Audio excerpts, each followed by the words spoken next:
Salamat anak, dahil sa'yo, tinawag akong ina, mama, mami, nanay, mudra, mamshi. Salamat sa kasiyahang dulot mo mula nang nasilayan mo ang mundo. Walang humpay ang saya at ligaya. Anak, pasensya na at di ko na ibigay lahat ng gusto mo. Sa mga pagkakamali ko sa pagpapalaki sa iyo, sikapin mong huwag maulit sa magiging anak mo. Kasi naman walang eskwelahan ng tamang pagpapalaki sa anak. Patawad sa konting oras na nabigay ko sa iyo.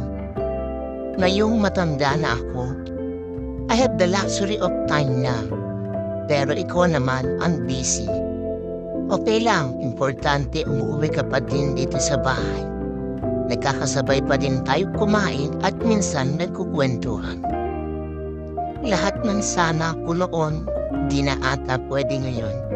Malapit na magdapit hapon, masaya akong makikita na kapag tapos ka na at nagkatrabaho.